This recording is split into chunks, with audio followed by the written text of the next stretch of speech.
নমস্কার, নিউজ 18 বাংলা ডিজিটালে আপনাদের স্বাগত। প্রিয়াঙ্কা রয়েছি আপনাদের সঙ্গে। মৃত্যুর পরও প্রাণ ফিরে পেতে পারেন আপনি, ফিরতে পারেন স্বাভাবিক জীবনে।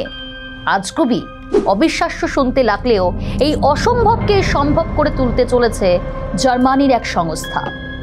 মৃত্যুর পর তারা যে কোনো ব্যক্তির দেহ নিখুঁতভাবে সংরক্ষণ করবে। গোটা প্রক্রিয়ার জন্য খরচ পড়বে $2 লক্ষ, অর্থাৎ ভারতীয় মুদ্রায় আনুমানিক মূল্য 1.74 কোটি টাকা। ইতিমধ্যে এই খবর হইচই ফেলে দিয়েছে বিশ্বের নানা প্রান্তে। হু হু করে বাড়ছে রেজিস্ট্রেশন।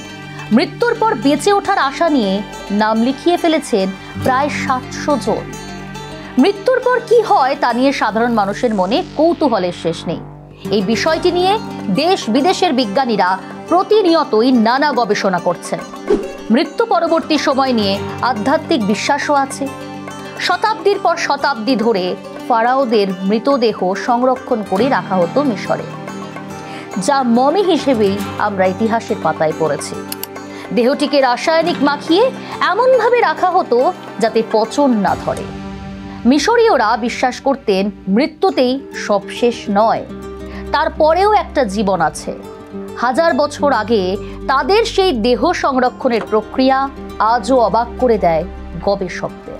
21 শতাব্দীতে এসেও মৃত্যুর পর সঠিক পদ্ধতিতে দেহ সংরক্ষণেই জোর দিয়েছে এই জার্মান সংস্থা।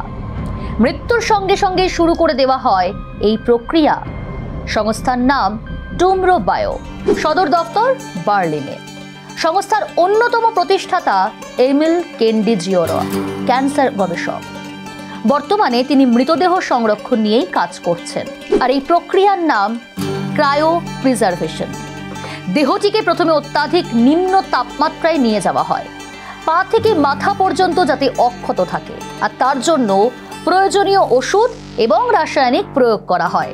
অতি দ্রুত এই প্রক্রিয়া সম্পন্ন করা হয় যাতে দেহের একটি কোষেও পচন না ধরে।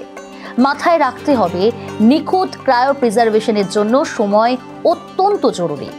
তাই জার্মান সংস্থাটি সবসময় একটি আপৎকালীন দল তৈরি রাখে।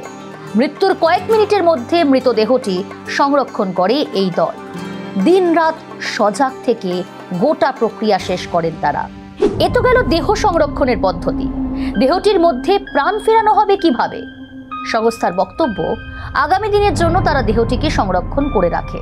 তাদের বিশ্বাস, ভবিষ্যতে এমন কোনো প্রযুক্তি আবিষ্কৃত হবে যা মৃত ব্যক্তিকে বাঁচিয়ে তুলতে পারবে। তখন এই সংরক্ষিত দেহগুলিতে প্রাণ ফেরানো যাবে। নতুন করে বেঁচে উঠতে পারবেন মৃত ব্যক্তিরা, পাবেন নতুন জীবন। রিপোর্ট বলছে জার্মান সংস্থা ক্রায়ো প্রিজার্ভেশন প্রক্রিয়া ইতিমধ্যেই 3 থেকে 4 জন মানুষ এবং 5টি পোষ্যের দেহে প্রয়োগ করেছে। আমেরিকাতেও এই পরিষেবা শুরু করা নিয়ে আগ্রহী তারা। তবে চিকিৎসক মহলের একাংশ বলছেন মৃত ব্যক্তিকে জাগিয়ে তোলা অসম্ভব। এখনো পর্যন্ত তেমন কোনো প্রযুক্তি আবিষ্কার হয়নি। যদি এমন কোনো প্রক্রিয়া বাস্তবে সম্ভব হয়ও, সেক্ষেত্রে বেঁচে ওঠা ব্যক্তির মস্তিষ্ক গুরুতরভাবে ক্ষতিগ্রস্ত হতে পারে।